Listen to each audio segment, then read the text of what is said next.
Hello, welcome back. I'm Bri-Anne Alexis, and today I'm going to be bringing you my first, I feel like this is the first time I can say this. Y'all, the sun is playing with me right now. I feel like maybe I should move the blinds or something. Today I'm going to be giving you my first, I feel like this is the first time I can say this, highly requested video.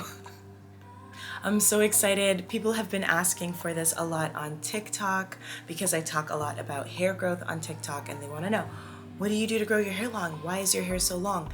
And there's two parts to long hair. There's the actual growth, and then there's retention. And I've done a lot of work in retention so that I could actually keep the hair that grows. And at first, when I started getting this question, I mean, there's so many things that I've done for my hair over the years in order to kind of preserve it or, keep it in its best condition.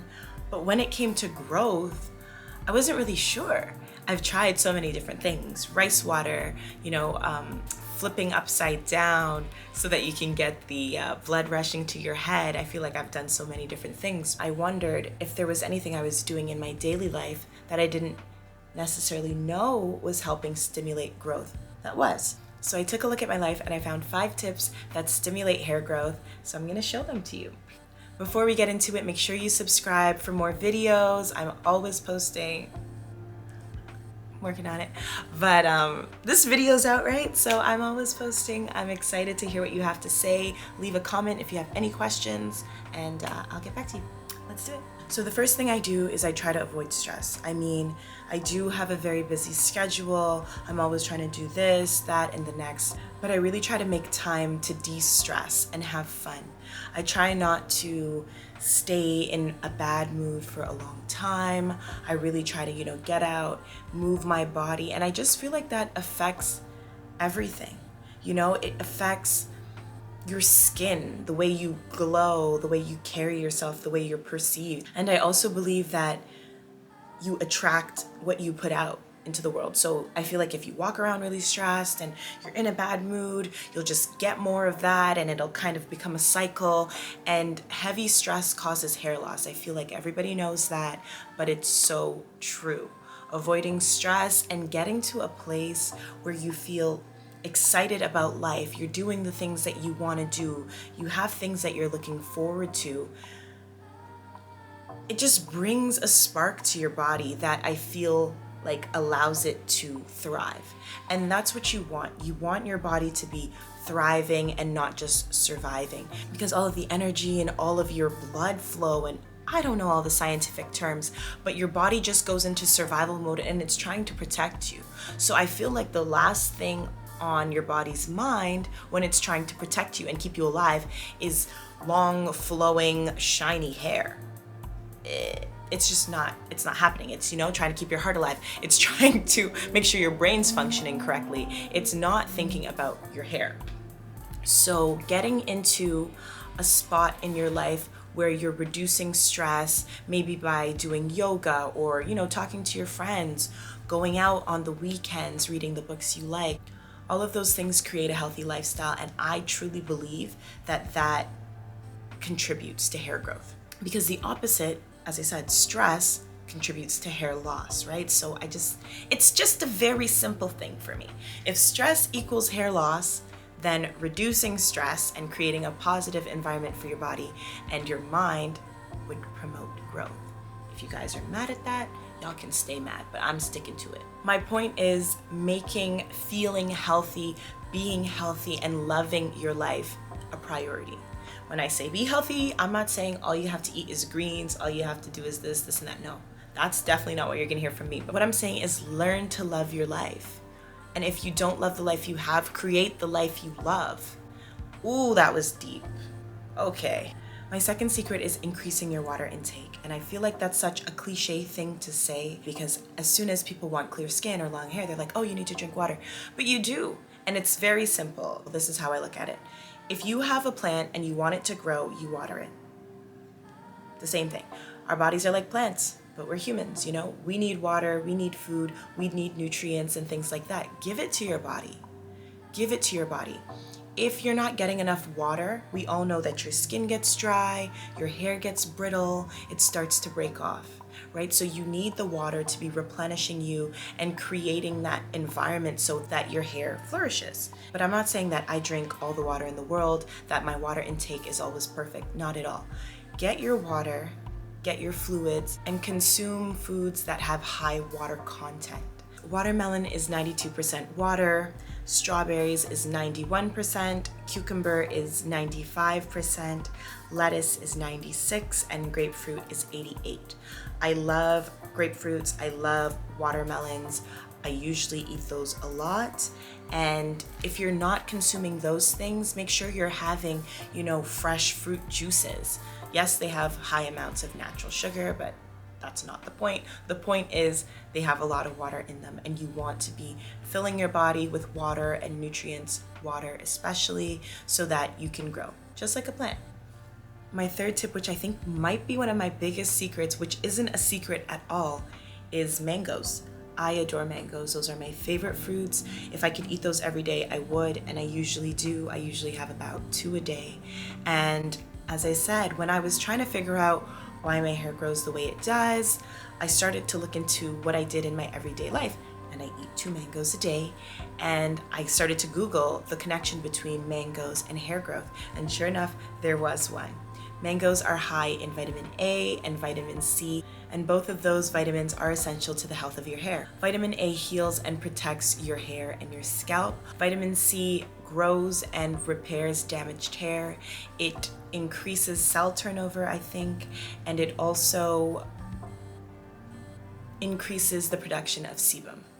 And all of those things, as we know, are essential to healthy hair. Sebum production is very important, and I feel like that's one of the major things that you notice with other cultures, is that if they have straight hair and their sebum is able to come out of their scalp and penetrate their hair, flow down maybe even to the bottom of their hair from brushing and manipulating, you're able to see them grow long, strong, healthy hair quickly.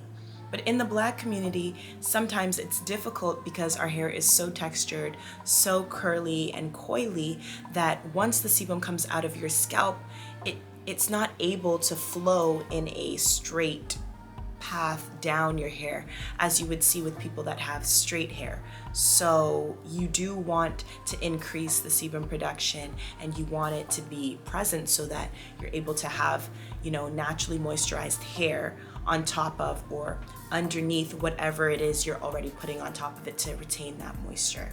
Mangoes also contain silica, which strengthens your hair and prevents it from thinning. My fourth tip I feel like might be my most controversial, because there is a giant myth, a huge myth in the hair community that dirty hair grows more quickly than clean hair. And I hate it.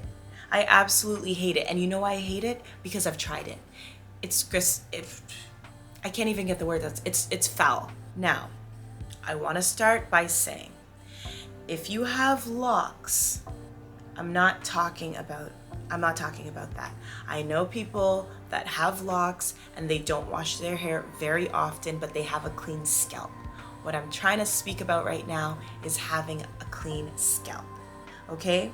If you have your hair braided under a wig and it's full of product and it's crusting and flaking and dandruff and all of that, that's terrible for your hair.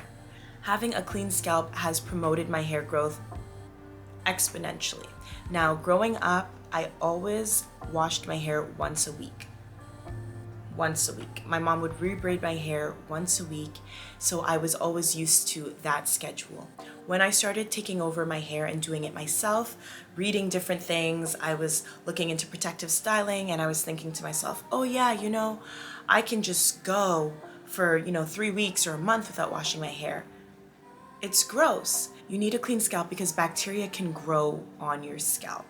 Okay, and that can create hair loss. If it's gonna eat away at your hair, that's where you'll see people losing giant chunks of hair that's not from shedding, from like pieces that are, falling out.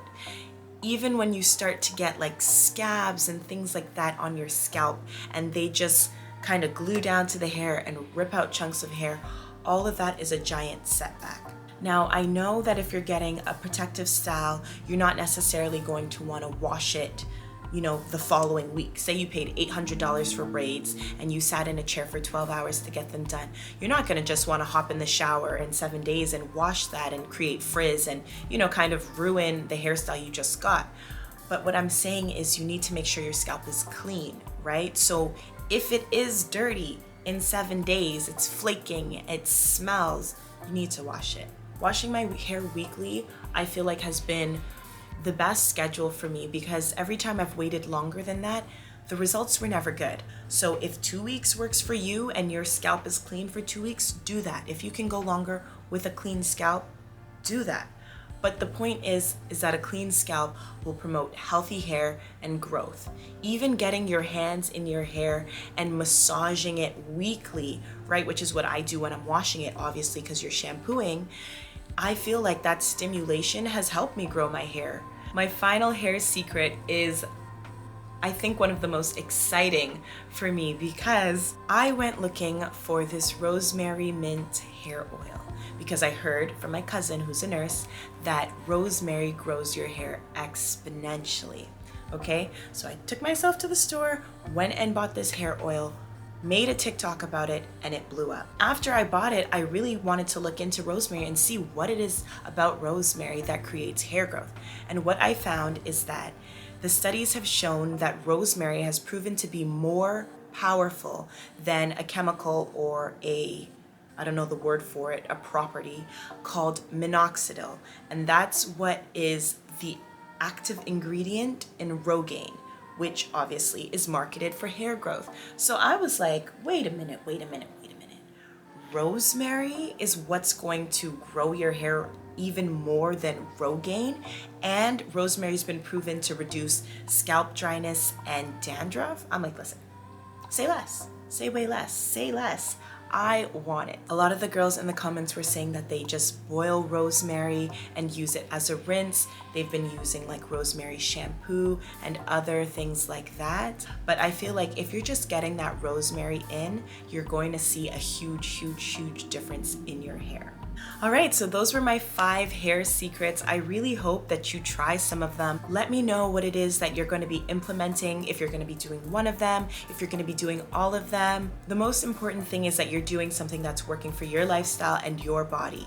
Don't go crazy and try all of them and you can't sustain them. Again, just do what works for you, okay? If you want to start eating 1 mango a day and using rosemary on your hair, do that and track and see if there's a difference. If it doesn't work for you, it doesn't work for you. Try something else. I definitely want to know your hair tips though. Let me know if there's something that you've been doing to grow your hair. Maybe it's a family secret, maybe it's something you stumbled upon on the internet. Let me know in the comments below. I'm excited to hear from you as always. You can hit me up on TikTok, on Instagram. I'm here, of course. Make sure you subscribe if you haven't already. There's always more videos to come. I always want to hear what it is you want me to make. I'm open to suggestions, y'all. I'm saying this again, as always.